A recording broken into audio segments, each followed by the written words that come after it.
اور قافلہ والوں کا پتہ لگاتے تھے، جن کا مال لوٹا تھا ایک ایک چیز ان کو واپس کرتے تھے اور ہر ایک سے معافی مانگتے تھے۔ اللہ تبارک و تعالیٰ نے قرآن مجید میں بھی یہی فرمایا،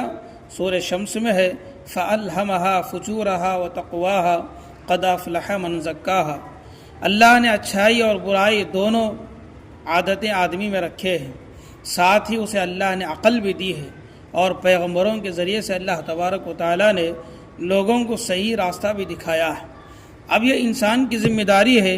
کہ وہ اچھے راستے کو اختیار کرے، جنت کا مستحق بنے،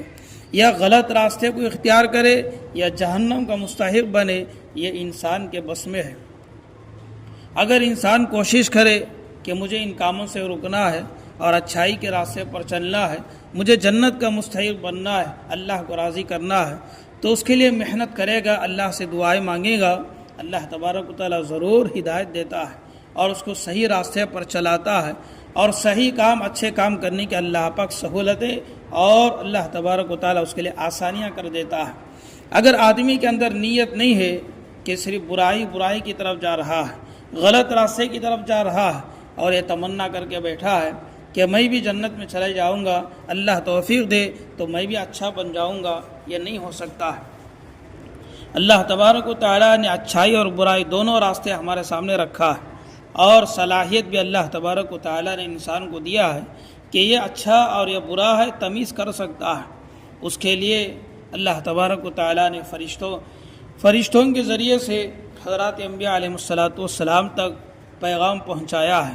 ہدایت کی باتیں پہنچائی ہے کہ ان پیغمبروں کی یعنی قرآن مجید کی آیتوں کو پڑھیں گے اور اس کے اوپر عمل کریں گے تو ہدایت کا راستہ ضرور ہمیں بھی ملے گا۔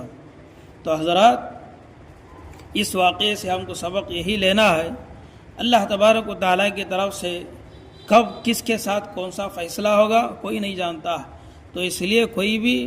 کسی آدمی کی بری عادتوں کو دیکھ کر اپنے آپ میں فیصلہ نہ کرے یہ تو جہنم میں جانے والا ہے، نہیں۔ جیسا کہ یہ ڈاکوؤں کا سردار تھا، لیکن بعد میں چل کر اللہ تبارک و تعالیٰ نے ان کو ہدایت دی اور اپنا ولی بنا لیا، یہاں تک کہ فرماتے ہیں بعد میں چل کر جیسے پہلے ڈاکوؤں کے سردار تھے، بعد میں چل کر اللہ تبارک و تعالیٰ نے ان کو اپنے ولیوں کا سردار بنا دیا۔ دیکھو کیسی زندگی پہلے تھی اور آخر میں ان کی زندگی کیسی تھی۔ حالات کا بدلنے والا اور زندگی کو پلٹانے والا یہ صرف اور صرف اللہ ہے، اللہ کی ذات ہے۔ اور اسی طریقے سے اچھائی اور برائی میں تمیز کرنے کی اللہ نے ہمیں صلاحیت دیا ہے، کچھ اس کے لیے اللہ تبارک و تعالیٰ نے ہم سب کو عقل سلیم دیا ہے، تو ہمیں چاہیے کہ کون سا اچھا راستہ ہے اسے اختیار کرے اور کون سا برا راستہ ہے جس راستے پر چلنے سے جہنم میں جانا پڑتا ہے اور اللہ ناراض ہو جاتا ہے، ان چیزوں سے بچنا چاہیے۔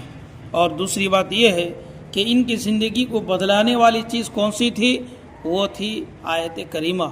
اللہ کا کلام ہے۔ جب اللہ کا کلام خشوع و خضوع کے ساتھ، محبت کے ساتھ، اخلاص کے ساتھ، پورے جذبے و شوق کے ساتھ پڑھا جاتا ہے تو ضرور ضرور اللہ تبارک و تعالیٰ اس آواز میں اثر دیتا ہے، اس آواز میں اللہ تبارک و تعالیٰ ایک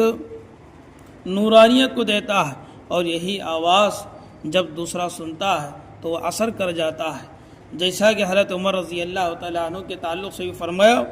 حضرت عمر کے دل کو پگھلانے والی کون سی چیز تھی؟ وہ آیت کریمہ تھی، طٰہٰ مَا أَنزَلْنَا عَلَيْكَ الْقُرْآنَ لِتَشْقَىٰ۔ ان کی بہن آیتیں پڑھتی جا رہی تھی